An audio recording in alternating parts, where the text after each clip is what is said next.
살아계신 하나님 아버지, 오늘 주님이 우리에게 반드시 은혜 베풀어 주실 줄 믿습니다. 아무쪼록 간절히 기도하옵기는 내 삶과 내 심령 가운데 은혜 받지 못하게 가로막고 있는 모든 저주의 것들이 오늘의 기도회를 통하여 뿌리채 뽑혀지는 은혜가 있게 하여 주시옵소서. 하나님께서 주시는 모든 축복을 한량없이 맛보아 아는 인생들 되게 하여 주옵시고, 내 안에서 역사하고 있는 모든 귀신이 떠나가게 하여 주옵시고, 모든 불안과 두려움이 떠나가게 하여 주옵시고, 암덩어리들이 떨어지게 하여 주옵시고, 내 인생의 모든 저주가 떠나가게 하여 주시옵소서. 나를 반드시 축복의 놀라운 자리까지 인도하실 우리 구주 예수 그리스도의 이름으로 기도하옵나이다. 아멘. 예, 잘 나오셨습니다. 우리 옆에 분들과 함께 인사하시겠습니다. 잘 오셨습니다. 예. 오늘 하나님께서 은혜 주시면 우리는 참 행복할 줄 믿습니다. 우리가 이렇게 세상 소식 듣고 우리를 보고 이렇게 살다 보면은 뭐 사는 게 거기서 거기 같고, 또 남들과 비교했을 때 별반 차이도 없는 것 같고, 기도해도 응답도 없는 것 같고, 내 인생이 답답하게 느껴지지만, 그 은혜를 받게 되어지면은 내 인생이 얼마나 축복인지를 깨닫게 됩니다. 그리고 감사가 넘칩니다. 작은 것에도 기쁨이 넘치고, 내가 평소에 굉장히 부정적으로 생각했던 것들도 소망으로 느껴지기 시작하고, 이 하나님의 은혜라는 것이 우리가 이번 한 해 동안 계속해서 주창했던 표 속에 이미 들어있는 것이죠. 그게 바로 행복이에요. 저는 여러분들이 오늘 행복하시기를 축원하고요, 여러분들 안에 그 행복을 가로막고 있는 모든 원수의 세력들이 떠나가는 은혜가 있기를 주님의 이름으로 축원합니다. 여러분, 분명한 사실이 있습니다. 여러분들은 복된 사람입니다. 그리고 하나님이 이미 여러분들을 복된 인생으로 삼으시기로 이미 주님이 결심하셨어요. 그러니까 오늘 여러분들이 꼭 하나님 안에서 새로운 회복과 은혜 안에 기쁨으로 주님께 찬양할 수 있는 놀라운 축복의 주인공들 되시기를 주님의 이름으로 축원합니다. 우리 이 시간 함께 당신이 그런 사람 되기를 원합니다 사모하는 마음으로 우리 앞뒤 좌우에 계신 분들을 향하여 손을 내밀고 우리 함께 축복하며 찬양합니다. 하나님께서 당신을 통해 메마른 땅에 샘물 나게 하시기를, 가난한 영혼, 목마른 영혼, 당신을 통해 주 사랑 알길 원하네. 우리 가슴에 손을 얹고 찬양합니다. 하나님께서 우리를 통해 메마른 땅에 샘물 나게 하시기를, 가난한 영혼, 목마른 영혼, 우리를 통해 주 사랑 알길 원하네. 우리 박수로 서로를 축복하겠습니다. 오늘 함께 나눌 하나님의 말씀은 요한계시록 2장 12절부터 17절까지 말씀입니다. 저희 함께 화면을 통해 우리 하나님의 말씀을 우리 한 목소리로 봉독합니다. 버가모 교회의 사자에게 편지하라. 좌우에 날선 검을 가지신 이가 이르시되, 내가 어디에 사는지를 내가 아노니 거기는 사탄의 권좌가 있는데라. 내가 내 이름을 굳게 잡아서 내 충성된 증인 안디바가 너희 가운데 곧 사탄이 사는 곳에서 죽임을 당할 때에도 나를 믿는 믿음을 저버리지 아니하였도다. 그러나 내게 두어 가지 책망할 것이 있나니 거기 내게 발람의 교훈을 지키는 자들이 있도다. 발람이 발락을 가르쳐 이스라엘 자손 앞에 걸림돌을 놓아 우상의 제물을 먹게 하였고 또 행음하게 하였느니라. 이와 같이 내게도 니골라당의 교훈을 지키는 자들이 있도다.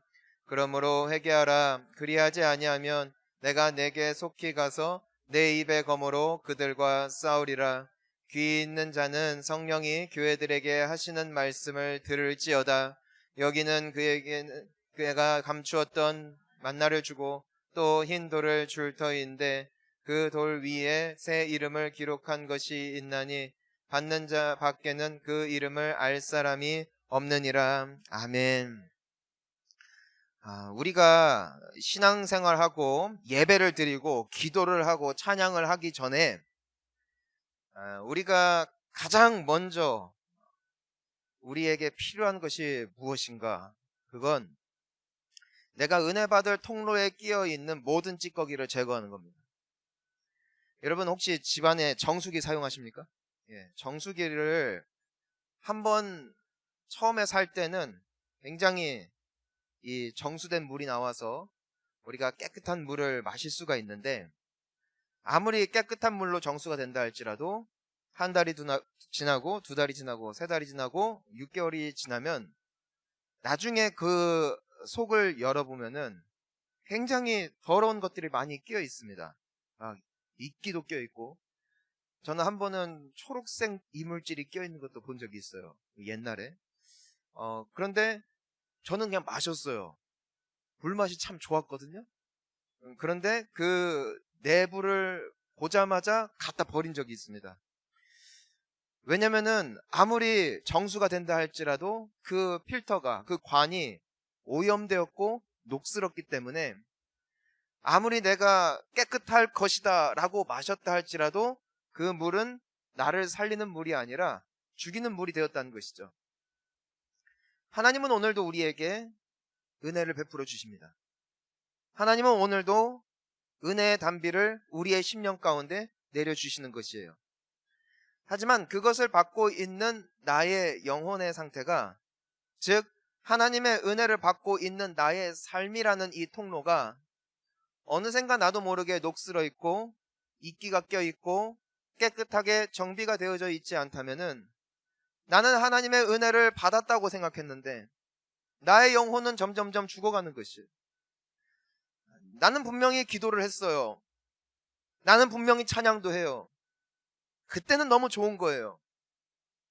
하지만 교회 밖으로 나가 집으로 돌아가는 길에서부터 이미 우울증이 몰려오고, 내가 교회에서는 다짐하고 결심하고 뭔가 새로운 일이 시작될 것 같았지만 막상 현실로 돌아갔을 때에는 여느 때와 다름없는 나의 모습을 보면서 굉장한 신앙의 이 회의감을 느낄 때가 있다는 것입니다.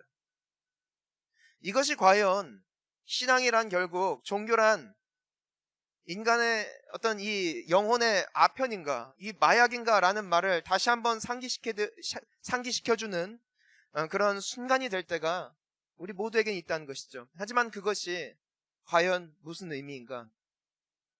어쩌면은 우리의 영혼이 하나님의 은혜를 받아야 되는 우리의 삶이라는 이 은혜의 통로가 너무나 더러워졌고 너무나 부정하여졌고 너무나 때가 끼었기 때문에 하나님께서는 순수한 은혜를 베풀어 주시지만 그것을 받고 있는 우리의 삶이 어느샌가 너무나 망가져 버린 것은 아닌가. 저는 오늘 이 저녁 시간을 통해서 여러분들의 삶에 깨어있는 그 모든 더러운 영혼의 불순물이 깨끗하게 씻겨지기를 주님의 이름으로 축원합니다. 우리에게 그것이 필요한 거예요. 우리에게 그것이 필요한 거예요. 이것이 바로 버가모 교회에 드려져 있던 어두운 이면의 모습이었습니다. 우리 함께 오늘 본문 말씀 12절 말씀을 함께 읽어보도록 하겠습니다. 시작. 버가모 교회의 사자에게 편지하라. 좌우에 날선 검을 가지시니가 이르시되. 자, 우리가 이젠 요한계시록에서 나와 있는 7개 교회를 향한 하나님의, 예수님의 메시지, 우리가 계속해서 묵상을 하고 있습니다. 자, 이 버가모 교회, 그러면 어느 지역에 있을까요? 버가모에 있겠죠. 그렇죠? 너무 쉬워서 당황했죠? 예. 버가모는 이 로마의 식민지였지만 굉장한 이 모든 로마 제국 전체의 문화를 주도하던 도시예요. 그러니까 우리가 지난 시간에 배웠던 두 도시의 이름이 에베소와 서머나라는 곳이었는데 두 도시의 공통점이 항구 도시였다는 것이에요. 즉 상업적으로 굉장히 발달한 도시였다는 것이죠. 그래서 돈 하면은 에베소와 서머나입니다. 하지만 사람이 돈으로만 사는 것이 아니죠. 우리는 돈으로 문화를 즐기고 그리고 문물을 들여옵니다. 바로 그 중심되어졌던 도시가 버가모라는 도시였다는 것이에요. 이곳에는 당시에 의대가 있었습니다. 그러니까 의사를 배출해내던 도시였으니까 굉장히 스마트하죠. 당시에 도서관이 있었는데 이 가장 큰 도서관에는 22만 권의 책을 소장하고 있었다고 합니다. 그러니까 여러분들이 그 22만 권 하면 별로 이 체감이 안 될 텐데 아무튼 많은 겁니다. 그렇죠? 굉장히 많은 책을 이제는 소장하고 있는 도서관이 있었고 굉장히 이 문화를 주도하는 그리고 당시에는 이 사람들이 오늘은 우리가 종이로 이제 책을 인쇄하지만 당시에는 이 파피루스라는 그 식물을 가공하여 거기에다가 글을 쓰는데 그것을 주도적으로 생산하던 도시가 또한 이 버가모라는 도시입니다. 그러니까 모든 문화의 중심, 모든 지식의 중심이 바로 이 도시를 통해서 시작이 되었다라는 것을 우리가 떠올릴 수가 있는 것입니다. 근데 동시에 이곳은 종교의 중심지기도 했어요. 왜냐면은 여러분 우리가 기억해야 되는 것이 이 신약 시대에는 로마의 시대지만 또한 이 로마라는 나라는 어느 국가의 영향력을 가장 크게 받았느냐? 바로 그리스 문화입니다. 여러분 그리스 하면은 떠오르는 게 뭐예요? 딱 하면 신화가 떠오르죠. 자, 그 신화에서 대빵이 누군지 아세요? 제우스죠. 그렇죠? 들어는 보셨죠? 제우스가 그 신화들에 등장하는 모든 신들의 대빵인데 그 제우스 신전이 버가모에 있습니다. 그리고 치유와 의료의 신으로 믿었던 아에스클라피우스라는 신을 섬기던 신전도 이 도시에 있었고요. 무엇보다도 로마 황제는 신격화되어진 존재였습니다. 때문에 이 황제를 숭배하고 신격화시키는 그 중심 지역이 바로 버가모라는 지역이었다는 것이에요. 그러니까 모든 문화의 중심이고 모든 종교의 중심이 되어지는 곳. 즉 하나님 외에 대체될 만한 모든 것들을 만들어내던 도시. 오늘날로 따지면 가장 핫플레이스였다는 것입니다. 누구라도 놀러 가보고 싶고 모든 문화를 이끌고 모든 그 유행이 바로 버가모로부터 시작이 되던 것. 이것이 바로 이들이 직면하고 있었던 현실입니다. 자, 근데 이곳은 그러니까 하나님이 보시기에 어떠한 곳이었을까? 사람들은 따라가고 싶고 누구라도 되고 싶고 누구라도 올라가고 싶었던 고지가 이 버가모라는 곳이었는데 예수님께서는 이 지역을 보면서 무엇이라고 말씀하시는가 보면 우리 13절을 한번 읽어봅니다. 시작. 내가 어디에 사는지를 내가 아노니 거기는 사탄의 권자가 있는 데라. 여기까지 읽겠습니다. 거기는 무엇이 있는 데라고요? 사탄의 권좌가 있는 곳이다. 즉 사탄의 중심이 바로 여기 있다. 여러분 여기서 무서운 사실을 우리가 한 가지 기억해야 합니다. 자, 사람들이 보고 있는 버가모는 어떤 도시예요? 문화의 중심이고 모든 유행의 시작이고 모든 사람들이 공부하고 싶은 곳이고 모든 사람들이 배우고 싶은 도시인데 예수님은 그 도시를 뭐라고 말씀하셨어요? 사탄의 권좌가 있는 곳이다. 즉 사탄의 표상이 원수 마귀가 역사하는 가장 크게 역사하는 도시가 바로 어디였다? 이 버가모라는 지역이었다는 것이에요.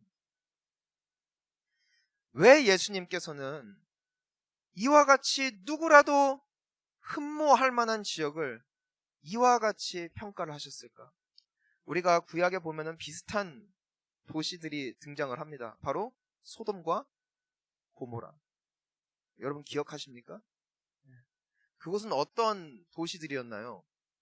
문명화되어져 있었고 누구라도 가고 싶은 곳. 그래서 아브라함이 조카 롯에게 너 어디로 가고 싶으냐라고 말했을 때 조금도 고민하지 않고 지명했던 도시가 소돔과 고모라예요. 가장 부귀했고 가장 번영했고 누구라도 몸담고 싶었던, 하여튼 이주할 수만 있더라면은 반드시 가고 싶었던 도시가 소돔과 고모라였다고요. 하지만 그 도시를 향한 하나님의 평가가 무엇인가요? 하나님의 진노가 그 도시 위에 있었다고 기록되어져 있어요. 왜 그럴까? 하나님께서는 인간이 행복한 것을 원치 아니하시는 걸까요? 하나님께서는 우리가 추구하는 어떤 그 문명을, 우리가 추구하는 그 가치를, 과학과 의학의 발전을 하나님께서는 경계하시는 것일까요? 그게 아니라는 것이죠. 왜 하나님께서 이곳을 향하여 사탄의 권좌가 있는 곳이라고 말씀하셨냐면은 그 모든 문명이 그들로 하여금 하나님이 아닌 사람과 세상에 집중하게 만들었다는 데 있어서 사탄의 권좌라는 칭호가 마땅했다는 것입니다.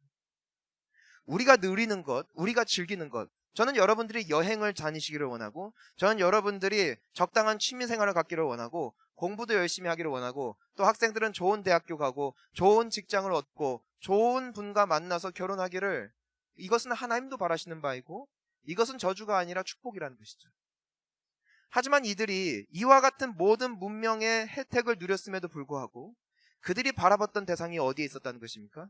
제우스에 있었다는 것이죠. 어디에 있었다는 것이죠? 의학과 의료의 신.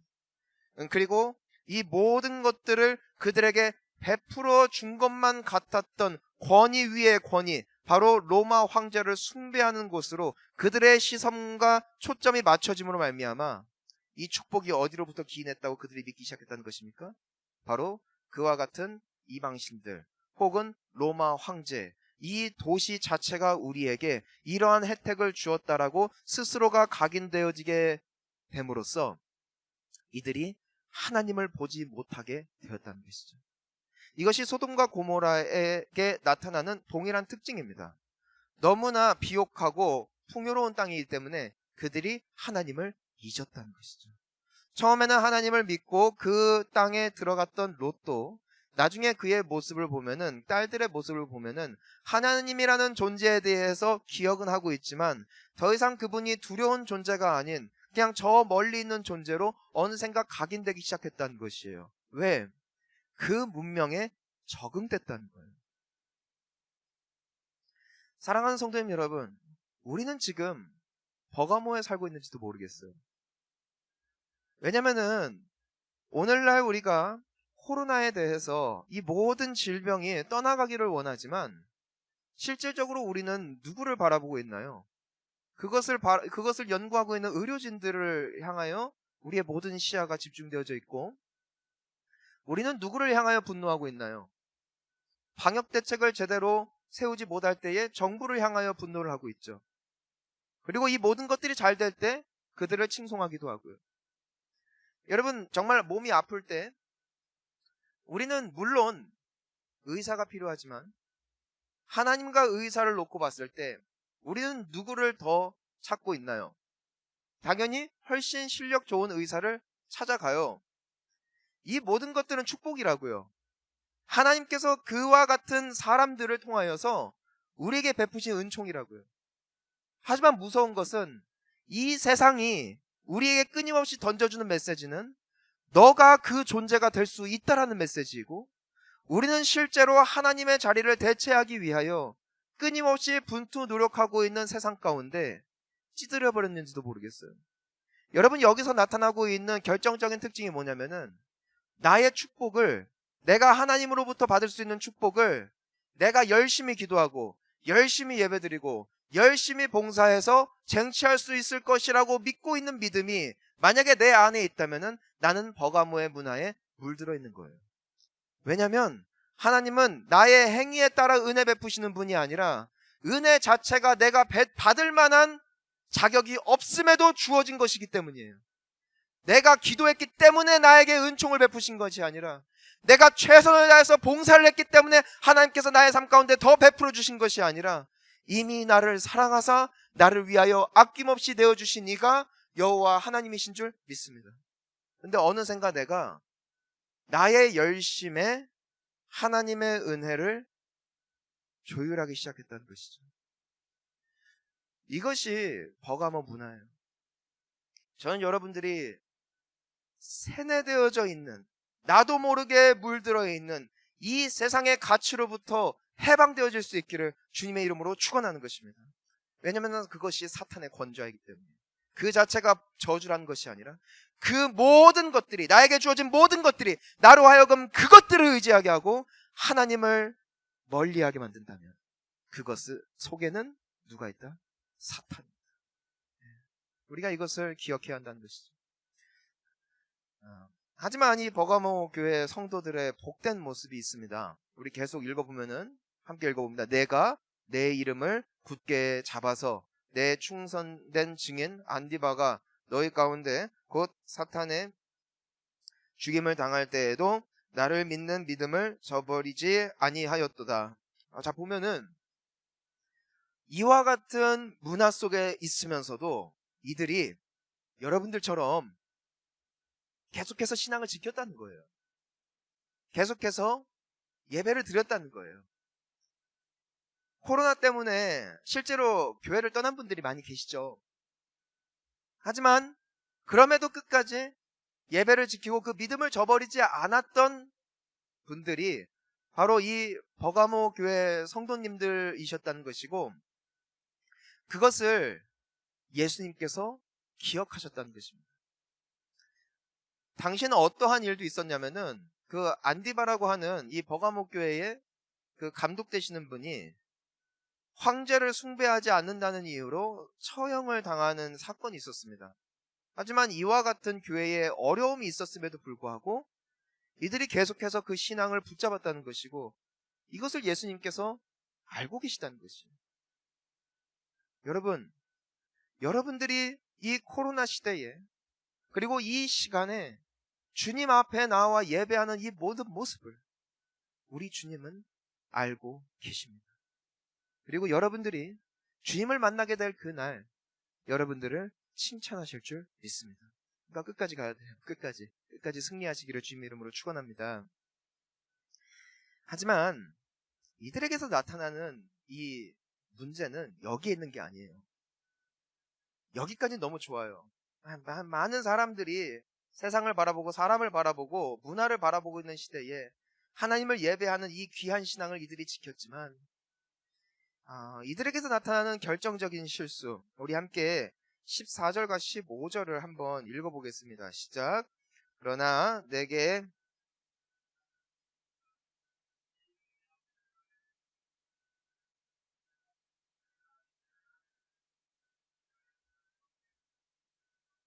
우상의 제물을 먹게 하였고 또 행음하게 하였느니라.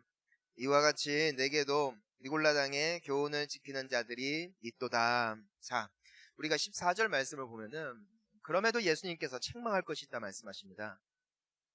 그러면서 이 이야기를 하세요. 발람의 교훈을 지키는 자들이다. 발람의 교훈.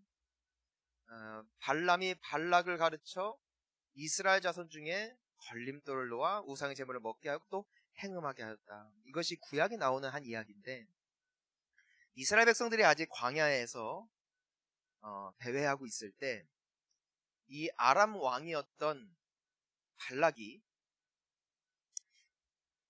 발람이라는 선지자를 초청해서 데려옵니다. 그래서 부탁을 합니다. 저 이스라엘 백성들을 저주해달라고.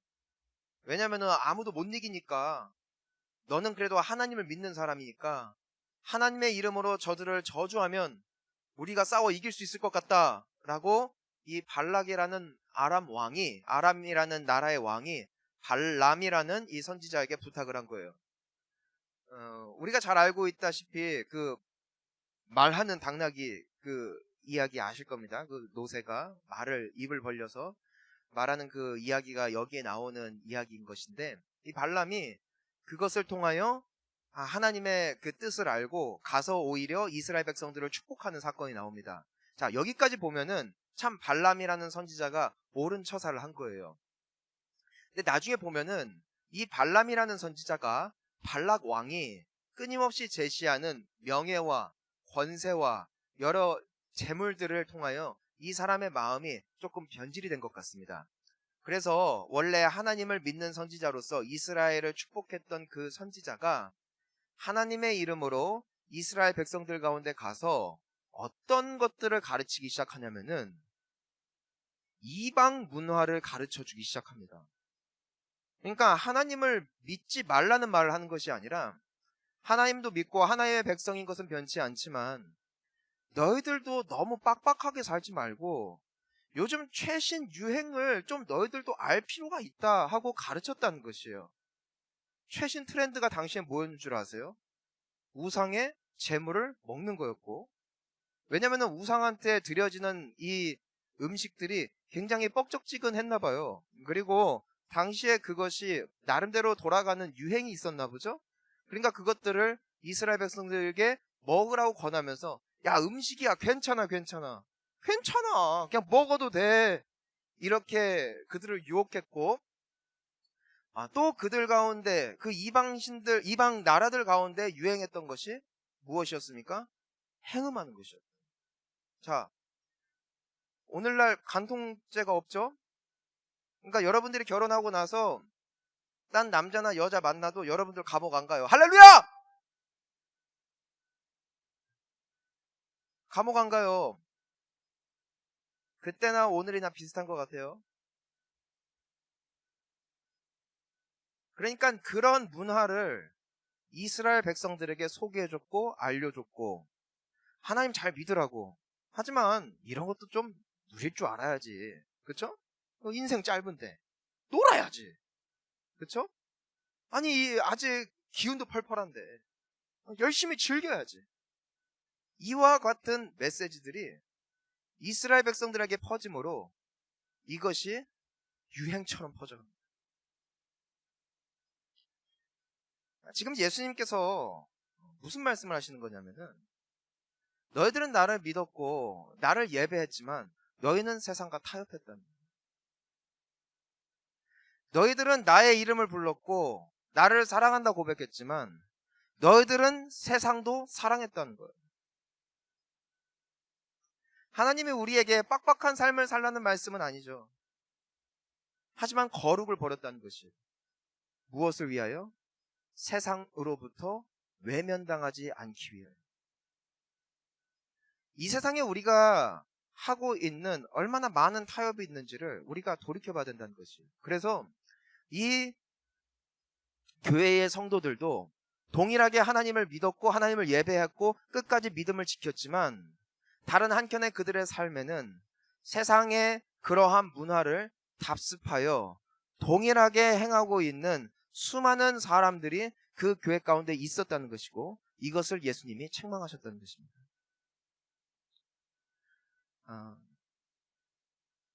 사랑하는 성도님 여러분, 이것이 은혜를 가로막는 결정적인 죄입니다.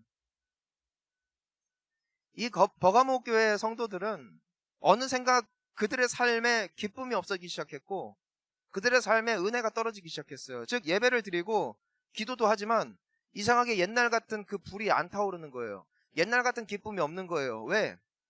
그들의 삶 가운데 이끼가 끼기 시작했어요. 그들의 삶 가운데 더러운 오물들이 끼기 시작했어요. 때문에 은혜를 받은 줄 알았는데, 예배를 드린 줄 알았는데 그것을 받아 먹으면서도 나의 영혼이 점점 죽어가는 거예요. 왜? 삶이라는 은혜의 통로가 죄로 말미암아 찌들었기 때문에. 얼마 전에 한 교회 목사님의 설교를 들으면서 그분이 이런 말을 했습니다. 제가 솔직하게 고백을 합니다. 우리 교회에 어느 장로님이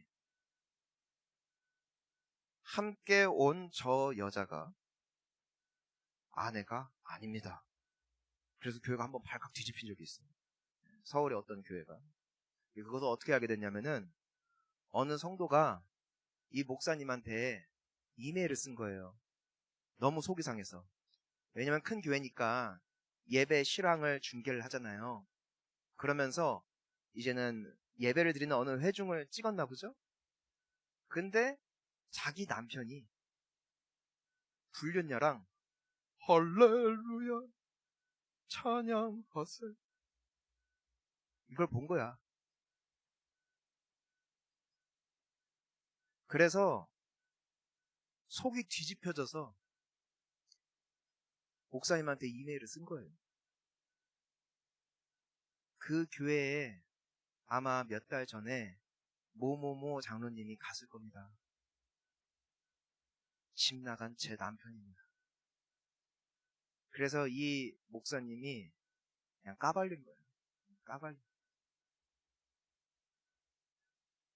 얼마 전에 어느 분이 저한테 그런 얘기를 했대요. 어디를 휴게소를 갔는데 우리 교회 집사님이. 그런데 남편도 알거든 누군지. 또 어느 분이랑 같이 있어. 분명 남편은 아니야.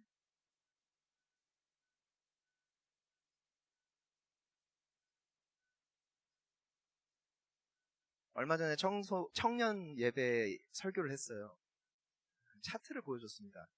어떤 차트였냐면은 나는 결혼 전에 성관계를 하지 않는다. 믿지 않는 사람들이 45%, 믿는 사람들이 40%. 나는 모임에 가서 술을 먹지 않는다. 믿지 않는 사람들이 65%, 믿는 사람들이 58%. 이러한 차트들이 쭉 나와 있는 것을 한번 보여준 적이 있어요.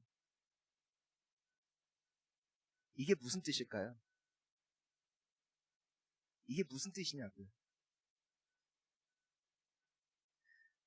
평생 교회를 다녔고 모태신앙이라고 교회에서 자리매김을 했고 직분을 받았고 교회를 섬겼고 많은 사람들에게 칭찬을 받는 인생이었다 할지라도 그들의 사랑은 세상과 나뉘어져 있었다는 것이고 그들의 삶에 더러운 이끼가 끼기 시작하면서 예배에 나왔지만 찬양을 하지만 기도를 하지만 경건의 모습은 있지만 경건은 잃어버린 그 능력을 잃어버린 너무나 많은 사람들이 바로 오늘 이 시대에도 버가마 교회와 동일하게 있다는 것이죠. 여러분은 어떻습니까? 네, 여러분은 어떠세요? 우리는 어떠냐고요? 우리는 어떠냐고요? 예수님께서 이 부분에 대하여 말씀하세요. 우리 16절 한번 읽어보겠습니다. 16절 시작. 그러므로 회개하라. 그리하지 아니하면 내가 내게 속히 가서 내 입의 검으로 그들과 싸우리라. 자, 우리 회개하라는 말은 참 많이 들었죠? 근데 잘 무시하죠. 그쵸? 주여 죄송합니다 하고 집에 가서 또 하죠. 그런데 예수님이 이런 경고는 주세요. 만약에 너희들이 빨리 거기에서 돌이키지 않으면 예수님께서 뭐라고 말씀하시냐면 내가 너에게 속히 가서 내 입의 검으로 그들과 싸울 것이다. 이게 뭐냐면 내 입의 말씀, 그러니까 하나님의 말씀을 듣는데 그것이 은혜가 되는 게 아니라 나를 찌르는 말씀이 될 거라는 거예요. 그 말씀이 나를 살리는 말씀이 아니라 나를 죽이는 말씀이 될 거라는 거예요. 왜? 그것이 어느샌가 나에게 도구로 들어오니까. 나의 삶이 더러워져 있기 때문에. 여러분, 예배를 드리는 것 자체도 중요하지만 그 은혜를 받는 통로가 너무나 중요하다는 것이죠. 나의 삶이 그 더러움 가운데 방임되어져 있고 방치되어 있는 채로 나의 삶이 계속해서 흘러오고 있다면은 여러분, 제가 100% 예수 그리스도의 말씀을 그대로 대언해드리자면은 여러분들은 예배를 드림에도 불구하고 여러분들의 영혼은 죽어갈 겁니다. 여러분들이 기도를 함에도 불구하고 응답이 아닌, 기쁨이 아닌 더 깊은 갈증과 더 깊은 절망 가운데 빠지게 될 거예요. 은혜가 없기 때문이 아니라 은혜는 내려주시는데 그것을 받고 있는 내 삶의 이 통로가 썩어 문드러졌기 때문에 예수님은 말씀하세요.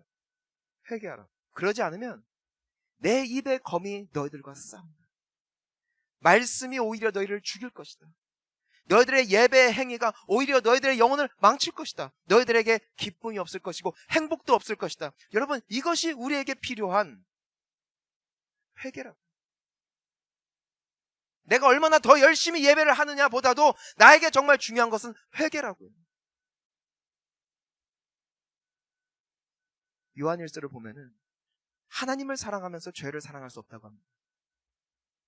이게 뭐냐면 내가 죄를 아예 안 짓는다가 아니라 죄를 짓고 있는 습관에 머물 수 없다는 뜻이에요. 누구를 사랑하면? 하나님을 사랑하면. 그러니까 나도 모르게 실수로 죄를 지을 수는 있어요. 하지만 그 죄를 즐길 수는 없다는 거예요. 하지만 너무나 많은 사람들이 즐기는 자리까지 가게 됐다는 거예요. 그러니까 예배를 드려도 없어요. 항상 목말라요. 그래서 이유도 몰라요. 막 교회도 바꾸고 다른 목사님들 설교도 들어보고 막 기도회 다른 데도 가보고 용하다는 기도원도 막 들어가 봐요. 그런데 끝이야. 또 지나면. 왜? 나의 삶 때문에. 하지만 동시에 약속이 있어요. 우리 17절을 한번 봅니다. 시작. 귀 있는 자는 성령이 교회들에게 하시는 말씀을 들을지어다. 이기는 그에게는 내가 감추었던 만나를 주고 또 흰 돌을 줄 터인데 그 돌 위에 새 이름을 기록한 것이 있나니 받는 자 밖에는 그 이름을 알 사람이 없느니라. 아멘. 하지만 말씀을 듣고 내가 그것이 무엇인지를 깨닫고 회개하는 자들, 이기는 자들에게 예수님께서 주시는 두 가지 약속이 있어요. 첫 번째, 내가 감추었던 만나를 줄 것이다. 우리의 영혼을 살리고 우리를 하여금 소생케 하고 우리로 하여금 하늘의 위로와 평강을 맛볼 그 만나를 예수님께서는 주기로 약속하십니다. 언제? 회개하여 이기는 자에, 돌이킨 자에. 그러니까 예배는 어디서부터 시작인 줄 아세요? 여러분들이 교회에 오기 전에 이미 시작된 거예요.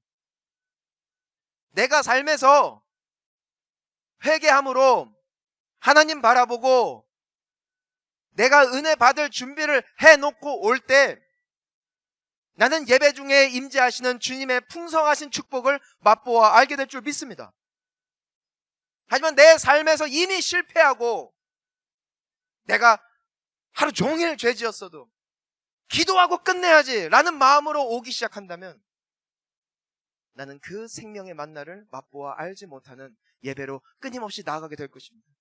여러분, 그러니까 예배의 환경과 예배의 분위기와 찬양의 스타일과 설교에 집중하지 마시고 여러분들이 은혜 받을 수 있는 삶의 통로가 정결케 되어지시기를 주님의 이름으로 축원하는 것입니다. 안 그러면 하나님의 입술의 말씀이 여러분들과 싸울 거예요. 싸운다고요. 은혜 받는 게 아니라 그분과 치열한 싸움이, 나에게 찔림이 반복되어지는 때문에 메말라가는 인생이 될 수밖에 없다는 것이죠.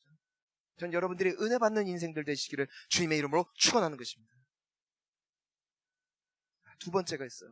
뭡니까? 또 무엇을 줄 것이다? 흰돌을 줄 것이다. 흰돌이 상징하는 바가 있습니다. 바로 상급이에요. 상급.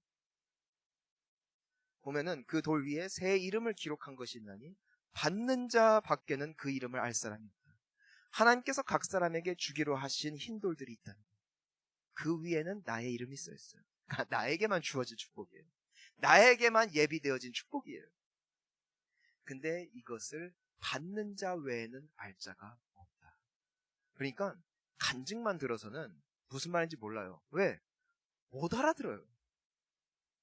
하지만 그 살아계신 예수님이 나에게 실체가 되어질 때 비로소 흰돌 위에 그 축복 위에 쓰여진 이름이 나의 이름임을 발견케 된다는 것이죠.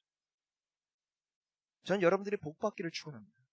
하지만 예배로 말미암아 복받는 게 아닙니다. 예배는 삶에서부터 시작이에요. 여러분들, 우리가 죄를 안 지을 수 없어요. 하지만 예수님께서 말씀하신 게 뭐라고요? 죄를 안 짓는 게 아니라 죄를 사랑하는 거예요. 즉 죄를 미워함이 죄와 싸우려는 몸부림이 있으니, 내가 거룩하게 살려고 하는 가슴 아픔이 있을 때 주님은 위로하실 줄 믿습니다. 주님은 그들에게 만나를 베푸시고 그들에게 축복을 베푸신다고. 그런데 남들과 똑같이 사는데도 아무런 감흥도 없어. 누가 죄 한 번 안 짓고 사나? 이러고 살아. 그리고 교회에 딱 앉으면 멍한 거. 멍한 거.